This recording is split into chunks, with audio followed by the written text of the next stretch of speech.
Olá, muito!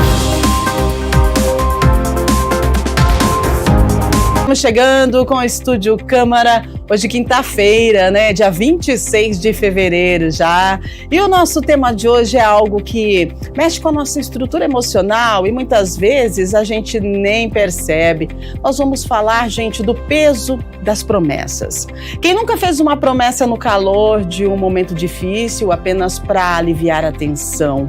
Ou aquela lista de metas, né, que se repete ano após ano e nunca saiu do papel. Afinal, promessa é esperança ou apenas uma válvula de escape? Esse é o nosso tema de hoje, promessas. Então, gostaria que você participasse com a gente, nosso WhatsApp já na sua tela, nossa produção a postos para receber aí a sua pergunta, o seu comentário. Diz pra gente, qual promessa você fez para si mesmo e ainda não conseguiu cumprir? Ou então, você já cumpriu alguma promessa? Ou você tem dúvidas sobre isso? Converse com a gente, nossos convidados já estão conosco, daqui a pouquinho vamos apresentá-los. Enquanto você vai mandando a sua mensagem, a gente vai atualizando algumas informações do Legislativo. E vamos então, a Câmara Municipal de Campinas está promovendo um curso permanente de parentalidade responsável com o objetivo de estimular a participação ativa no desenvolvimento das crianças desde a gestação até a primeira infância.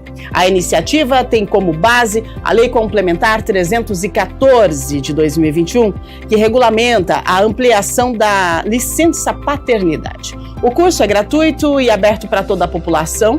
Servidores públicos podem utilizar a formação para solicitar a extensão da licença paternidade e carga horária do curso é de 20 horas, tá?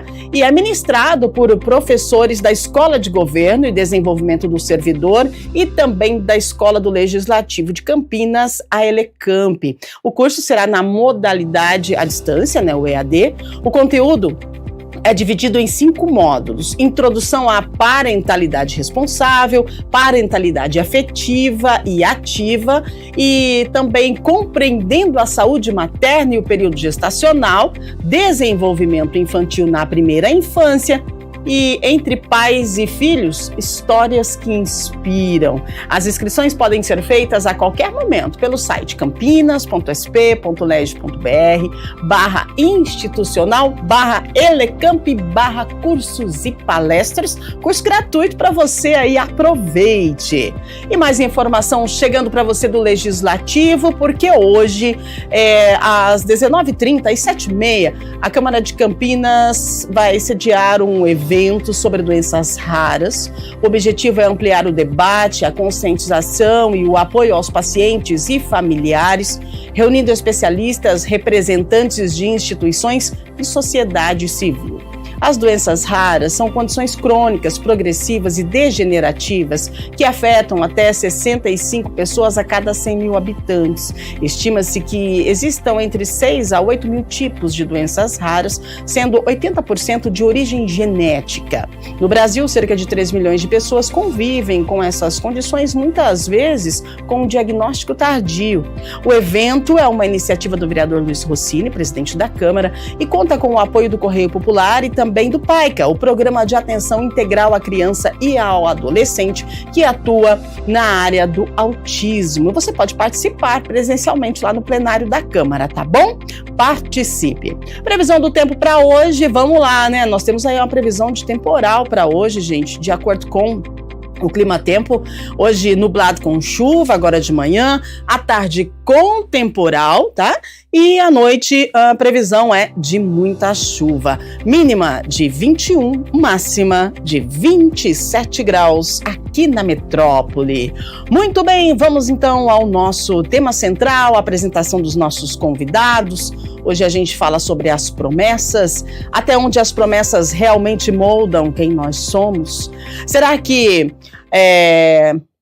são apenas palavras ou compromissos? Pactos e declarações moldam e definem o nosso caráter? Será que uma promessa feita a si mesmo ou ao outro, ou até naquele âmbito divino e espiritual, faz a diferença? O quanto isso realmente direciona as nossas escolhas ou serve para acalmar a nossa consciência num momento de aperto? E quando a promessa deixa de ser um degrau para o futuro e passa a ser uma âncora que nos aprisiona na culpa.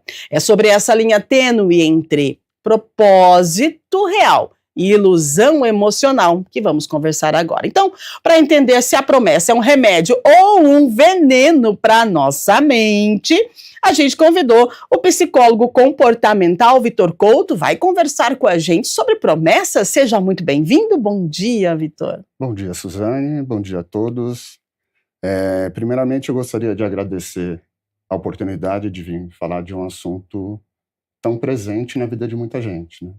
Exatamente. Eu acho que vai dar um diálogo bem bacana. Exatamente, muito presente, principalmente nós estamos aí nesse período de quaresma, né? E para, olha só, completar aí a nossa dupla de hoje, pelo Zoom nós recebemos a psicóloga Adriana Ribeiro, ela é terapeuta sistêmica e especialista em desenvolvimento humano. Adriana, seja bem-vinda, bom dia. Bom dia, agradeço o convite, é uma honra estar aqui. Honra é toda nossa de receber vocês, especialistas, né, na saúde mental, que vão nos direcionar, nos ensinar o que significa e como nós nos comportamos diante das promessas. Então a gente já começa com você, Vitor, a gente vai direto ao ponto. Por que o nosso cérebro, ele sente um alívio imediato quando a gente faz uma promessa, mesmo sem ter começado a executar o fato prometido? É verdade que o cérebro se engana achando que o problema já foi resolvido só porque a gente deu a nossa palavra? A partir de hoje eu prometo tal coisa, e a partir daquele momento que você falou, você já começa a sentir uma sensação de alívio, podemos dizer assim? Eu acredito que sim. Normalmente a promessa é feita sobre algo que não agrada a pessoa, alguma dificuldade.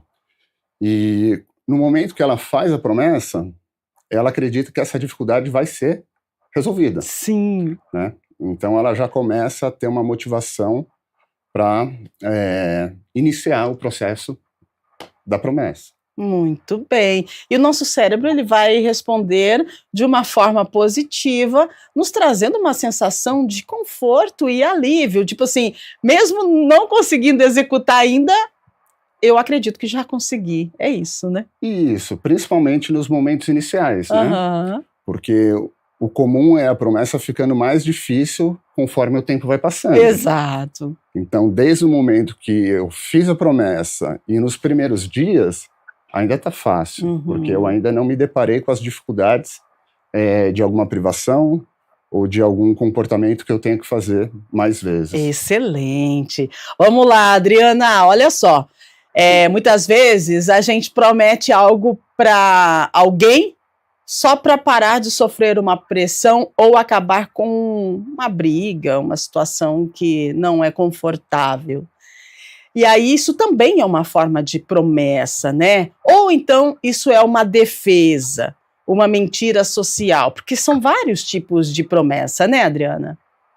Sim, o problema da promessa é em que condições essa promessa ocorre. Se ela vem baseada em culpa ou é uma questão de comprometimento, uma questão de reorganização de si. Se vem com culpa, ela vem com um peso. E, às vezes, esse peso não é só dela, é do sistema familiar dela, que aprendeu que é necessário sempre sofrimento, comprometimento no sentido de dever algo ao outro. E aí eu entro num lugar que é muito pesado. Exatamente. Agora, a Adriana trouxe muito bem essa questão de comprometimento, né? Porque tem uma diferença entre prometer e comprometer. Aí o esforço diário de mudar de hábito, Vitor, exige muito mais do cérebro do que a empolgação inicial da promessa. Você trouxe isso pra gente, né?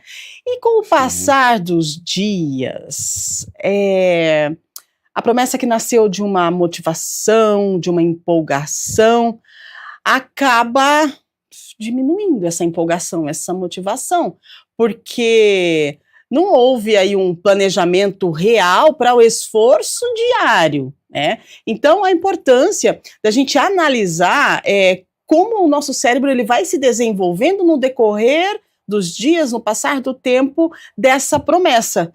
E aí vem as sensações diferentes, né? As emoções diferentes da empolgação dos primeiros dias. Explica pra gente. Isso, eu acho que foi muito interessante que ela falou, porque o contexto de que é feita a promessa também muda. Se a promessa é feita por uma pressão social da família ou da sociedade que não tem a ver com o que o indivíduo acredita, que o que o indivíduo deseja, é muito mais difícil, certo? E normalmente ela é feita de forma mais rígida. Agora, quando o indivíduo se compromete a alguma coisa que ele realmente deseja para o desenvolvimento dele, a promessa tem que ser feita também com algumas estratégias. Ela não pode ser tão rígida. Ela tem que ajudar ao indivíduo a se desenvolver a capacidade de se comprometer, de tomar decisões e de fortalecer o próprio self. Se é feito de maneira muito rígida, ele não vai conseguir. E aí tem o efeito oposto. Sim. Né? Ele fica se sentindo culpado e fica mais fragilizado ainda. O sofrimento aumenta ainda mais. Olha aí. Então, eu acredito que o principal é ter certa estratégia e um autoconhecimento do que é possível ou não. Verdade, exato. Porque não adianta você prometer algo que você sabe que de repente você não vai cumprir, né? Você tem que ter o autoconhecimento, mas aí vem aquela questão, a promessa não é algo que eu preciso me desafiar? Ela precisa ser assim? Isso, precisa ter um desafio, mas um desafio que eu consiga executar, né? O que acontece normalmente nas promessas, nas metas, é que o desafio é irreal. Ele está acima da capacidade do indivíduo de executar. E isso traz mais sofrimento ainda, né? E aí ele se frustra e não consegue. E muitas vezes, quando ele fura a promessa, né, ele se sente tão culpado que ele aumenta o comportamento que ele se propôs a diminuir. Poxa vida. Né? Então, eu não posso comer determinado alimento. Vou ficar um tempo sem. O dia que eu como, eu me sinto tão culpado que eu falo, não, agora eu vou até me punir e comer mais do que seria o normal. Sim, né? Exatamente. E aí ele entra num ciclo vicioso. Olha isso, gente, interessante demais a gente falar sobre isso, porque às vezes a gente fica nessa, né? Olha, eu prometo que não vou fazer tal coisa, daí você consegue durante um período. E aí, depois que a sua promessa encerra, você vem e faz tudo de forma exacerbada. O que você se privou de fazer em determinado período, né? Então, a gente precisa prestar atenção nisso. Agora, Adriana, você concorda, então, que quando a gente faz uma promessa para nós mesmos, e aí a gente não cumpre, a gente está se machucando? Isso afeta o nosso amor próprio, a nossa segurança interna? O que isso traz para o nosso dia a dia quando a gente tem a frustração de fazer aquela promessa e não cumprir a promessa? Eu adorei o que o Vitor falou, é verdade. Depende de que forma eu gerei essa... O que acontece? Quando eu gero uma promessa, eu entro no cérebro e aciono a parte de autocontrole, disciplina. E isso tem muito a ver com questões de como você foi educado, com a forma, a parte infantil. Isso vai se desenvolvendo na tua parte adulta, né? E, ao mesmo tempo, eu entro naquela parte de gerar a dopamina, prazer, porque eu consegui, mas também o oposto. Eu não cumprir, eu vou entrar numa questão de autopunição. E aí, como ele falou mesmo, eu vou acabar comendo mais do que eu deveria, no caso de cortei o açúcar e eu vou comer aquilo descompensado, porque entra como se fosse uma punição. E aí eu começo a punir a mim mesmo. E aí entra num caso, começa a deixar de ser bom para ser ruim. O equilíbrio e o autoconhecimento é que faz toda a diferença. Quando eu estou com consciência, fica bem melhor. Exatamente, né? Ter consciência sobre o que nós vamos fazer. Agora, quando a gente fala em ritos de passagem, como a gente está na quaresma, né, esse período de 40 dias, ele funciona, Vitor, como um gatilho psicológico de página em branco para algumas pessoas, né? O cérebro, ele lida melhor com promessas que têm um prazo determinado. No caso aqui, o exemplo da quaresma, né? São 40 dias. Tem muita gente que, a partir do período inicial da quaresma, faz uma promessa e aí vai se comprometer durante 40 dias, né, a se privar de algo. E quando tem um prazo determinado, uma vez por ano eu faço a promessa de 40 dias não fazer tal coisa. O nosso cérebro, ele lida melhor com esse tipo de situação, de ação, já que tem um planejamento? Eu acho que sim, né? Mas não é a regra. Né? Eu acredito que a quaresma, outras religiões também têm períodos de abstinência. Sim. Então isso poderia ser visto até como uma certa sabedoria ancestral, né? Uau. Que além da fé, tirando a fé, pode desenvolver no indivíduo o comprometimento, a habilidade de lidar com situações de dificuldade, né? Porém, isso também tem que ser calculado, porque se a promessa ela é muito restrita e eu não consigo cumprir, eu posso me sentir mais culpado e entrar naquele ciclo. Sim. Né? Agora, vamos supor que é feita uma coisa que a pessoa realmente acredita que consegue, está dentro da possibilidade dela, e ela fura a promessa. O objetivo, o mais correto seria, legal, eu furei, tá tudo certo, eu vou tentar voltar e vou dar o melhor que eu consigo até o prazo final, e não abandonar, né? Porque aí a próxima vez que eu for fazer, eu vou tentar já me entender e fazer alguma coisa mais adequada com o que eu consigo. Excelente, muito bom. Ô, Adriana, nesse quesito de promessas com prazo determinado, né, que é o caso aqui que a gente pode falar, que nós estamos na quaresma, e aí é um tempo em que muitas pessoas acabam fazendo, né, esse compromisso consigo mesmo, que é a promessa. A gente funciona melhor nessas épocas de prazo determinado, na sua avaliação? Ou então, o que, né, esses momentos significam? Por que muita gente se dispõe a fazer a promessa em determinados prazos que são estipulados já? Bem, eu gostei muito que o Dito tocou num ponto que eu comungo igual, porque eu sou consteladora também, né, sistêmica. A gente tem uma lealdade muito forte ao nosso padrão familiar. Então, se na minha família tem essa questão religiosa, eu me sentir pertencente, pertencimento é algo muito forte no ser humano, eu vou, mesmo que eu não queira, eu entro nesse inconsciente coletivo da família. Então, é mais fácil em períodos como esse, né, como a quaresma, porque existe o histórico familiar, cultural, né, o coletivo sobrepõe o individual, eu conseguir cumprir isso. Aí entra outra questão, se eu tenho esse comprometimento individual. E aí, esses 40 dias, talvez eu não tenha essa facilidade, porque não é um compromisso realmente meu. É um compromisso mais numa questão da minha família, do meu sistema, que tem esse culto, esse comportamento. Então, é muito interessante que é necessário, ao meu ver, a gente ter realmente uns prazos definidos. E como o Vitor falou, que é perfeito. Não consegui um dia, eu paro e depois volto. O problema é que, às vezes, a gente quer abandonar. E é isso que vai saber como é que está o nosso comportamento conosco mesmo.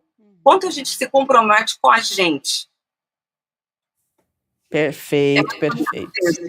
Verdade. Agora, é comum as pessoas repetirem as mesmas promessas, né? Como vocês muito bem pontuaram, de repente não consegui cumprir, vou lá e vou repetir. Só que isso vira um ciclo vicioso. E a pessoa acaba nunca saindo do lugar. Seria uma falta de vontade, falta de estratégia no comportamento? Por que às vezes a gente promete mundos e fundos, mas a gente não consegue se comprometer com uma pequena escolha da rotina, percebe, Vitor? É comum isso, porque daí, se eu não conseguir cumprir a promessa, eu vou fazer de novo. Só que isso vira um ciclo vicioso. Quando é que a gente tem que se atentar que nós estamos vivendo a partir de promessas? O maior problema é quando eu não consigo cumprir, certo? Que gera o maior sofrimento. Desde o momento que eu consegui cumprir uma promessa, mesmo que ela seja curta, eu não posso repetir a mesma promessa. Eu tenho que tentar me desafiar mais. Sim. Então, aumentar o prazo, ou fazer mais coisas, para eu ir criando essa resistência. Então, pessoas que vivem sempre de promessa e fazem sempre as mesmas promessas, mesmo que elas consigam cumprir num período curto, elas não vão ter tanta utilidade assim no desenvolvimento da capacidade dela de lidar com essa abstinência ou comprometimento mais a longo prazo de determinado comportamento que ela deseja adquirir. Muito bem, então a gente precisa trocar de promessas, né? Mais ou menos isso, porque senão se você fica fazendo a mesma promessa, não consegue cumprir, faz de novo, não cumpre. Tipo assim, seu cérebro se acostuma com isso e acha que tá tudo certo. E se você não conseguiu cumprir a promessa, então a próxima vez que você for fazer, é melhor fazer uma promessa mais ajustada à sua capacidade de cumprir ela. Então deixar ela um pouco mais fácil. Porque depois que eu deixei ela mais fácil, aí eu vou conseguir cumprir. Eu sinto que eu tenho essa capacidade. Isso. A próxima vez, eu aumento um pouquinho a dificuldade. E vou fazendo isso progressivamente. E o nosso cérebro vai entendendo isso como recompensa e vai melhorando nosso desempenho também. Né? Porque isso seria muito parecido com qualquer atividade que a gente faz e nunca fez. Eu quero começar a correr. Eu não vou conseguir correr de cara 42 quilômetros. Né? Muito provavelmente eu vou correr 500 metros. Sim, nunca corri. Então você tem que ir desenvolvendo aos poucos essa habilidade. Verdade, é isso, gente. Desenvolver aos poucos a habilidade. Agora a gente vai aprofundar um pouco mais. Adriana, essa questão de promessas sobre jejum, né? Jejum de telas, jejum de álcool, por exemplo, cumprir uma promessa de saúde, fortalece a autoeficácia, a pessoa ela passa a acreditar mais na própria capacidade. E qual que é um ponto de alerta que a gente precisa se atentar nessas promessas um pouco mais desafiadoras, né? Que é a questão aí que a pessoa vai se privar de algo que pode desenvolver nela uma abstinência, porque quando a gente fala de promessa, a gente vai, de repente, cortar. Então, tela. Vou fazer uma promessa que eu não vou, durante 40 dias, não vou pegar no meu celular, por exemplo. É claro que é um pouco difícil isso, mas esse corte brusco de algum tipo de promessa, ele pode acarretar em algum sofrimento, algo que chama a atenção quando a gente diz respeito à saúde mental? Bem, eu acredito que sim, porque na verdade tudo que é brusco vai tentar depois gerar uma compensação, né? A gente tenta depois buscar uma compensação. Então eu deixo de ver, por exemplo, o celular e eu vou fugir para onde? Porque o cérebro funciona como gatilho. Se eu estou entrando na punição, né? Porque eu estou entrando num viés muito rígido. E aí eu estou tentando negociar comigo, negociar com a vida. Tudo que é muito exagerado vai gerar uma compensação externa. Não tem como. E aí eu acho que aí é ruim, no meu ponto de vista, porque eu vou acionar, e inclusive na volta, eu vou tentar compensar essa minha ausência, a minha abstinência. Por isso que muitas vezes fazem dieta, e aí eu faço dieta, acabou a dieta, eu compenso, eu como mais do que eu antes de comer. Então, na verdade, eu acho que é tudo com equilíbrio. A gente tem que procurar entrar no equilíbrio. Equilíbrio como o Vitor falou, eu não vou correr uma maratona se eu não sei correr, vou correr entre 500 metros. Então, eu não vou fazer um jejum de 2 dias se eu nunca fiz um jejum. Eu tenho que entender o meu corpo, como funciona. Tentar, e isso é autopercepção. Como o meu organismo percebe essa abstinência. Porque se eu sentir muita desconforto, eu estou me punindo. E por que eu estou me punindo? E aí não é legal porque eu vou entrar numa compensação logo em seguida. Então não é bom nesse ponto de vista, porque eu vou gerar uma dívida comigo mesmo. Perfeito, exatamente. Uma pontuação bem interessante dessa questão, né, Vitor, dessa punição, porque quando a gente fala de algo assim mais delicado, no caso, falei das telas, agora eu gostaria de puxar pela situação do álcool, né? A pessoa, a gente sabe, gente, que a pessoa que de repente faz uma promessa, ela está acostumada com o álcool e ela faz a promessa, ela vai cortar o álcool, mas por quanto tempo ela vai conseguir sem que isso desencadeie um gatilho, né? Que dispare um gatilho de que ela, de repente, acabe com a promessa pela metade e volte a consumir álcool de forma exacerbada. Isso precisa ser olhado com muito cuidado, não é? Com certeza. Exatamente esse é um dos problemas dessas promessas rígidas, né? Então, no caso do álcool, a pessoa se dispõe a ficar muito tempo e isso vai afetar outros fatores da vida dela, porque ela vai começar a descontar em outras coisas. Então, ela pode ter outras dificuldades em lidar com a família, lidar com os amigos. Então, eu acredito que a estratégia deve ser mais refinada. Se eu não vou ficar em abstinência de álcool, eu posso me limitar a beber uma vez por semana, em determinado ambiente, certa quantidade. Eu não me privo totalmente, né? Então, acho que essas estratégias ajudam no comprometimento da promessa e no desenvolvimento da pessoa, né? Senão tem o efeito inverso. Isso. E aí ela extrapola, e aí ela se sente culpada, e aí ela sente que não consegue fazer nada, e aí ela desiste dela mesma e acaba abusando cada vez mais do álcool. Exato. Né? Pode ter o efeito inverso do desejado inicialmente. Muito bem, aquelas pessoas que se impõem de forma radical, né, e na primeira falha acaba desistindo, pode entrar também naquele ciclo repetitivo, né, naquele ciclo de culpa, naquele ciclo de ansiedade. Você que faz análise de comportamento, Vitor, dizem que promessas são apenas palavras que acalmam, né? O que realmente, na sua avaliação, faz alguém mudar? A palavra, né? Ou a mudança do ambiente? Porque quando a gente está falando de promessas aqui, tem desde a mais simples até as mais complexas, né? De repente tem pessoas aí que fazem promessas de algo que a gente não tem nem noção, e é complexo demais.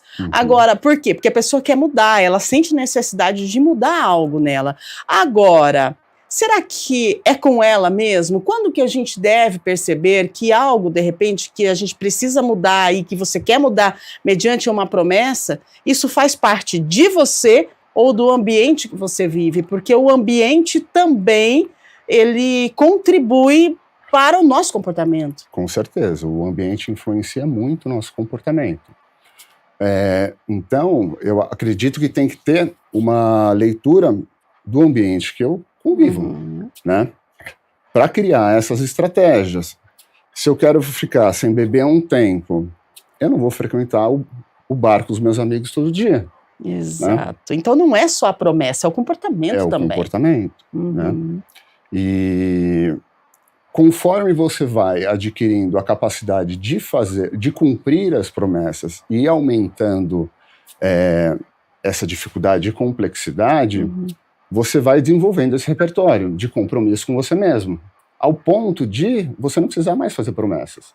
Você só se propõe, pela minha vida assim, eu vou tentar ir para esse lado porque eu vou conseguir. Eu não vou precisar fazer uma promessa radical que vai gerar uma expectativa muito grande e possivelmente um sofrimento tão grande quanto. Porque não é só a pessoa que faz a promessa que sofre, quem está em volta dela também. Se a pessoa está em certa privação, ela começa a ficar mais irritada.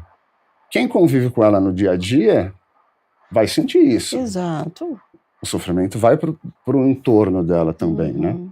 É verdade, é uma questão comportamental e social, se a gente for parar para pensar na complexidade da promessa, né, Adriana? Porque às vezes a gente pensa assim, fazer uma promessa envolve só eu mesmo, mas não. Se a gente para analisar, você é social, então você convive com pessoas. Se você se priva de algo, o seu corpo vai reagir de alguma forma. E essa promessa, ela se expande aí com o nosso social, o nosso comportamento também, concorda? Concordo, o que tu falou é verdade. Assim, o problema é assim, quando eu só consigo agir com promessa, isso reflete, pode você começar a observar, que eu aprendi a me mover sempre sob pressão, e não por consciência. Eu aprendi que eu preciso ter pressão para fazer as coisas, né? Precisa ter uma regra rígida, precisa sacrifício, então, e não por consciência. E aí isso talvez não funcione tão bem porque não está no meu self, né? Não é uma questão minha comigo mesmo. E é comportamental, sim. Imagina, se somos seres interrelacionais. Se eu estou no trabalho e eu estou numa abstinência, o meu cérebro está sem dopamina e aí eu vou surtar, eu vou procurar o quê? O cortisol vai aumentar. Não tem como. Então, não só eu vou sofrer, como as pessoas todas à minha volta vão sofrer. E eu acho que a questão toda, como ele falou, é autoconhecimento no sentido de, tipo assim, eu preciso mudar isso. Tá. Como eu consigo isso? E por que eu não consigo isso? O que está acontecendo para eu ter essa dificuldade? Porque sempre, toda ação, existe algo por detrás. Nada é eu por eu mesmo. Né? Como eu falei, o inconsciente do todo sobrepõe o meu eu. Agora, se eu não tenho consciência do meu eu, imagina eu no todo, fico nessa loucura toda. Então, por exemplo, no caso de álcool, é uma questão de um vazio. Se eu tenho um vazio, eu vou muito para os vícios. E aí eu não vou compensar, não vou conseguir fazer essa abstinência. Pelo contrário. Exato. Agora, tudo que foi falado aqui, a gente pode afirmar, Vitor, que essa questão de mania de promessa seria uma necessidade de autoafirmação. Eu digo a mania. Quem tem mania de fazer promessa? Promessa umas 4 vezes ao mês, por exemplo. Uma necessidade de autoafirmação de que eu posso, eu consigo, ou é um autodesafio? O que seria? Eu acredito até que é o inverso, porque quem precisa fazer promessas sempre não confia na própria decisão de se comprometer com algo, além da promessa. Sim. Né? Então, ela tem que ser feita, os desafios têm que ser feitos de forma progressiva, para que eu vá desenvolvendo ao longo do tempo. Então, se eu quero chegar em determinado patamar, eu tenho que criar pequenos estágios até chegar nesse patamar. E não fazer promessas repetitivas. Sim. As promessas repetitivas só indicam que eu não consigo cumpri-las. Muito bom, né? Muito bom, é isso mesmo. E o nosso cérebro, ele precisa de reforçadores, né?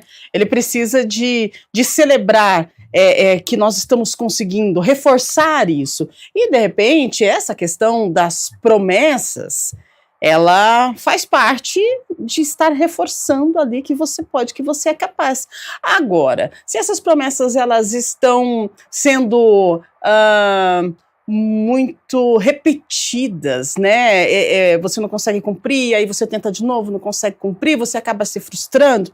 Adriana, qual que é a importância, de repente, da gente, ao invés da promessa, nós celebrarmos as pequenas conquistas diárias e começar a dar mais valor pelo que a gente consegue e não colocar o nosso eu para ser desafiado mediante uma promessa que de repente a gente não vem a cumprir e a gente acaba na frustração? Nossa, eu acho que você falou perfeitamente o que eu acredito. Primeiro que eu acho que o cérebro funciona, é muito interessante quando ele tem ritos de passagem, ritos de conquista, né? Porque o cérebro não sabe o que é passado, presente e futuro.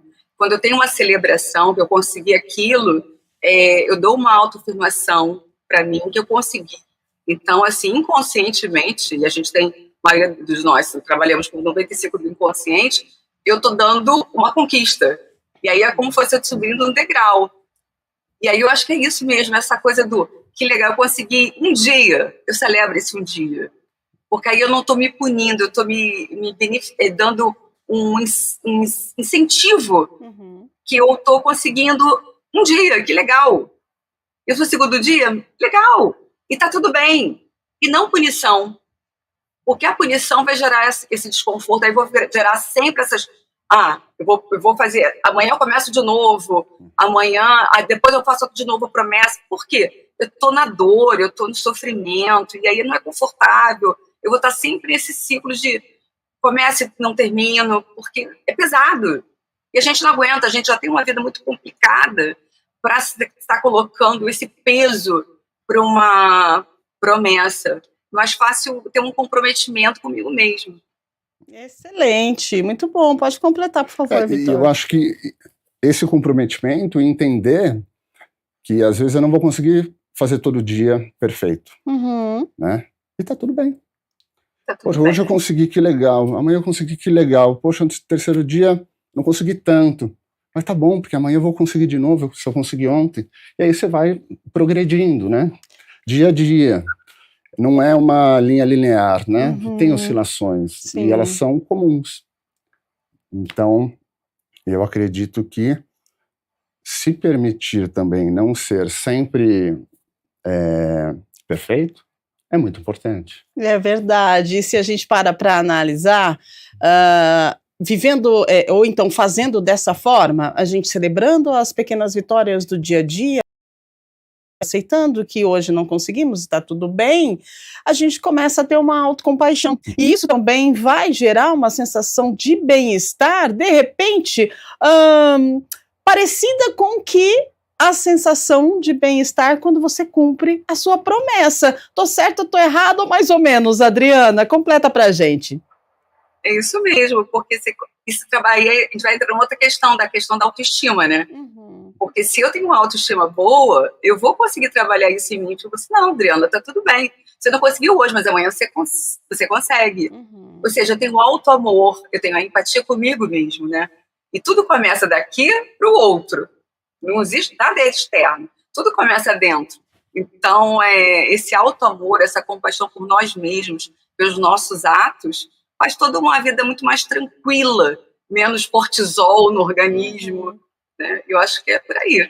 Exatamente, né? A gente precisa tomar cuidado com essa autopunição, né? E avaliar qual a melhor forma da gente viver os nossos dias, com a autopunição ou com a autocompaixão, né? E tá tudo bem se não deu, e tá tudo bem também se você prefere fazer a sua promessa. E tá tudo bem se você se frustrar com a sua promessa. O importante é você fazer aquilo que esteja de acordo com o que você acha correto e que faz bem para você. Aqui nós estamos conversando hoje sobre as promessas, né? E a gente fala disso hoje por quê? Porque nós temos aí essa época em que muita gente faz promessa e que muita gente vai conseguir cumprir, e ok, vai conseguir celebrar a sua conquista, mas muita gente também não vai conseguir cumprir e vai vir a frustração. E essa frustração pode desencadear uma ansiedade, uma depressão. Como é que a gente faz para tratar isso, Vitor? Para a gente não deixar se levar pela frustração da promessa não cumprida? Eu acredito que é alinhar as expectativas. Então, se eu não conseguir, eu vou tentar fazer algo que eu consiga. Sim. Porque é importante para o desenvolvimento dessa autoestima e da confiança, eu conseguir fazer o que eu me propus. Se eu não conseguir fazer, é porque eu devo ter eu devo ter querido fazer alguma coisa muito mais puxada do que eu consigo. Sim. Então, é dar um passo atrás, ver as situações onde eu furei a promessa, ver o que eu posso fazer nessas situações, às vezes baixar um pouco o desafio, para não ter essa frustração, né? Então, é uma questão de progressos. Progresso, gente, é isso, progressos, né, diários, todos os dias, conquistas diárias, celebração da sua conquista, mesmo que seja mínima. A gente precisa aprender a nos ver de uma forma mais, como é que eu posso dizer, gente, mais animadora, um negócio mais assim para cima, sabe? Às vezes a gente acha que a gente precisa executar determinada ação para sermos alguém, para sermos reconhecidos. E não é assim. Às vezes, a gente cuida muito com o que o outro vai pensar, né? Então, a gente precisa de muita calma nesse momento. Agora, 8h51, a produção está me avisando aqui, nós temos algumas perguntas, né? Então, vamos lá, produção, pode colocar a primeira pergunta na tela, por favor? Vamos ver quem é que está conosco, o que o pessoal está querendo saber de promessa, né? A gente está falando aqui das promessas da vida.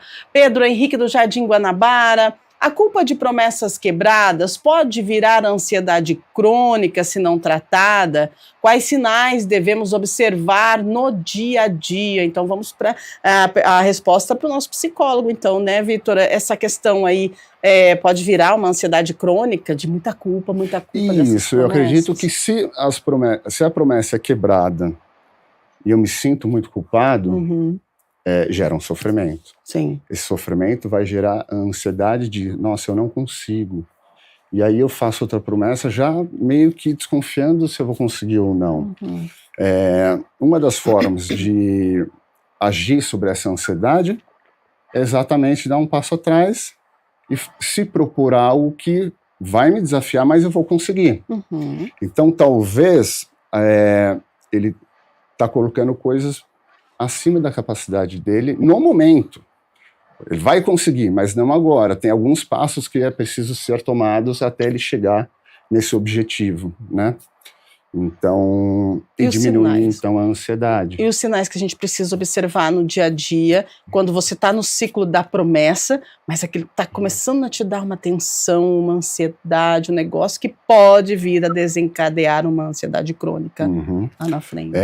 Se eu estou num estado de privação tão grande, que eu estou com um foco tão focado na promessa e eu não consigo interagir, eu não consigo trabalhar, então não está certa essa promessa. Ela tem que ser recalculada, né? Exatamente. Porque a ansiedade, a depressão são sofrimentos. E a promessa ela pode ser uma ferramenta para gerar o contrário, se ela for devidamente ajustada. Né? O que é muito comum são as promessas muito rígidas, né? Não, então eu vou conseguir lá. Você vai, mas primeiro você tem que dar alguns passos antes, né? E cada passo, pequeno passo que você consegue, você vai fortalecendo a sua autoestima, vai baixando a sua ansiedade, né? Exato. Então, eu acredito que esse seja o caminho. Perfeito, muito bom. 8h53, vamos lá com mais uma pergunta, a gente direciona agora para a Adriana. Olha só, Ana Clara de Barão Geraldo: quando quebramos promessas de saúde, como parar de fumar, isso afeta a nossa confiança em outras áreas da vida? Como recuperar a fé em si mesmo? Olha só, Adriana, a Ana Clara de Barão Geraldo fazendo essa pergunta aí. Vamos lá, vamos responder. Vamos lá. Na verdade, não é só quebrar a promessa de saúde, né? E aí a gente fala de fumo, a gente vai para os vícios, né? Na verdade, como ele falou assim, quando eu preciso de muita validação, validação externa, isso reflete uma questão muito da minha infância. Quando eu preciso, por exemplo, quando eu fiz uma promessa, e aí eu não consegui, mas eu consigo negociar isso comigo mesmo, isso mostra que eu tenho um comprometimento comigo, uma questão de autoconhecimento, uma questão de autoestima comigo. Mas quando eu tenho essa dificuldade, eu preciso que todo mundo, tá vendo? A Adriana conseguiu, eu preciso da validação, aí sim, isso vai afetar em outras partes da minha vida, sim, porque eu preciso que as pessoas vejam que eu consegui, eu preciso que as pessoas vejam que eu comprometi com o que eu fiz, eu começo a ficar angustiada de saber que a Adriana não conseguiu.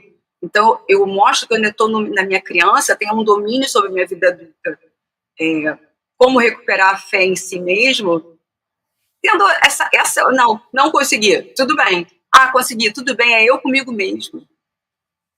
Eu não preciso do outro, nessa questão do que eu consegui ou do que eu não consegui. Porque é uma questão de adulta, de tomar a rédea da minha vida. Excelente, muito bom. Tá certo, é isso aí, vamos lá. Agora 8h55, estamos aqui ao vivo, conversando com o Vitor e com a Adriana, falando sobre as promessas, né? As promessas que moldam. Mas será que as promessas nos moldam mesmo? Até que ponto, né? Tem pessoas que fazem promessas aí que, olha, realmente transformam. Agora tem outras que não, e tá tudo bem, a gente só precisa aprender a começar a se comprometer. Vamos lá, mais uma pergunta na tela pra gente, produção? Temos? Muito bem, vamos lá, deixa eu ler aqui. O Davi Nascimento, do Jardim Santa Genebra. Celebrar vitórias pequenas nas promessas ativa a dopamina no cérebro e ajuda a continuar? É isso que nos mantém motivados a longo prazo? Nós falamos, Davi, sobre isso, a gente pode falar para ele novamente, né, Vitor? Sim, com certeza, é muito importante comemorar essas conquistas diárias, né? Isso vai ativar a dopamina, a motivação em continuar, mas, ao mesmo tempo, ter compaixão do dia que eu não consegui. Se eu não consegui hoje, tudo bem, amanhã eu vou conseguir de novo, né? E isso mantendo motivado. Exatamente, é isso, viu? Pequenas vitórias. Você acordou hoje? Acordou, né? Já é uma vitória, né? Sabe as escolhas? A gente faz tantas escolhas, mais de quantas mil escolhas a gente precisa fazer por dia? E as vitórias? Quantas vitórias nós temos por dia? É só a gente parar para analisar. Você acordou? Ok. Você conseguiu tomar seu banho, tomar seu café, foi para o trabalho, enfrentou o trânsito, né? Levou o filho na escola, já está trabalhando, já resolveu uma coisa aqui, outra questão ali. Gente, agora 8h57 da manhã. Quantas pequenas vitórias você pode celebrar desde a hora que você acordou até agora? Para analisar como o nosso dia é cheio de pequenas conquistas. A gente vive tão no automático que às vezes a gente nem percebe como nós somos vitoriosos, né? É bem desse jeito. 8h57, mais uma pergunta na tela, por favor, produção. Bora que bora. Hoje é quinta-feira já, hein? Nós estamos ao vivo falando de promessas. Isabelle Costa, da Vila Nova. Por que tantas pessoas repetem promessas de ano novo, todo ano, sem mudar nada? É preguiça ou falta de autoconhecimento mesmo? Vamos lá, Adriana. Essas promessas de ano novo, olha, vou te contar. Até fizemos um programa sobre elas. Vamos lá. Na verdade, existem tantos viés aqui para falar, né? Eu vou falar só apenas porque eu poderia aqui abrir um leque, mas, na verdade, eu digo que é mais falta de autoconhecimento, sim. O autoconhecimento é um divisor de águas na vida de todo mundo, né? Porque eu começo a entender como eu funciono, aonde é a minha dificuldade, por que eu estou procrastinando, por que eu tenho aquelas travas, porque todos nós temos algumas falhas, algumas travas. Então, assim, é preguiça? Não, não é preguiça, não. É questão mesmo de autoconhecimento para saber entender por que eu estou funcionando naquela modalidade, com aquela dificuldade. E aí o autoconhecimento vai te fazer isso, sair desse lugar. Porque em vez de eu me punir, eu vou procurar entender o que está acontecendo por trás desse comportamento. Então, não é preguiça, não. Muito bem. A gente falou muito aqui no programa de hoje sobre autoconhecimento, né? A importância do autoconhecimento para a gente ter aí o planejamento das nossas promessas, para a gente aceitar que a gente não conseguiu cumprir a promessa, para a gente comemorar que nós conseguimos sim cumprir a promessa, para a gente moldar o tipo de promessa que vamos fazer para que a gente seja capaz de executá-la. Agora é importante, Vitor, a gente explicar também, vocês, claro, né, que tem toda a informação e a expertise, sobre o autoconhecimento, que a gente tanto falou hoje. Esse autoconhecimento, como que a gente inicia esse processo? Ele é diário? Ele tem começo, meio e fim? A gente fala muito de autoconhecimento, e como é que funciona? Dá uma resumida para a gente, por favor. Bom, o autoconhecimento eu acredito que seja a vida toda, né? Sempre estamos nos conhecendo frente às fases diversas da vida, né?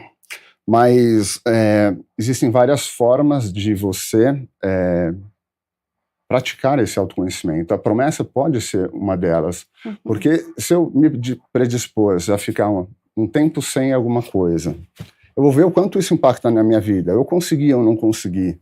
Isso é autoconhecimento, né? Poxa, eu não consegui, então vou ficar menos tempo. Nossa, agora eu consegui. Então, é um autoconhecimento. O autoconhecimento, ele ajuda a criar as estratégias de comprometimento para atingir esses objetivos, né? E ele é diário. É a autoobservação, é a observação do ambiente, é as interações sociais, tudo enriquece o nosso autoconhecimento. Perfeito, muito bem. Importante a gente salientar que nós estamos em mudança constante, né? Então, a vida é movimento. E o autoconhecimento, ele é diário, mas ele também é dolorido. Às vezes você vai ter uma visão de você que você nem imagina que as pessoas têm. E nesse momento, é o momento que você está, assim, aprofundando no autoconhecimento. E isso é muito importante, né, Adriana? Quando a gente fala, a gente linka com a questão das promessas. Eu acho que você falou duas coisas muito importantes. Primeiro, a gente está muito robotizado, né? Então, quando a gente tem acordei, estou legal, eu começo a ter essa consciência do dia, que estou respirando, que legal, estou respirando, né? Eu saio dessa coisa do automático, já é uma grande coisa. O autoconhecimento, ele vamos dizer assim, uma expansão de consciência. É como se o meu cérebro, eu tirasse uma foto, essas sinapses neurais, elas criam mais, né? E o cérebro é um órgão e ele precisa de energia. Então, o que ele tem? Uma resistência a coisas novas. É questão de um organismo mesmo, biológico. Quando eu faço essas novas sinapses, eu consigo ele já começa a funcionar de forma diferente. Eu quero entender o mais. O que eu consegui chegar aqui? E aí ele começa a ir para esse outro. Por isso que isso é um início sem fim.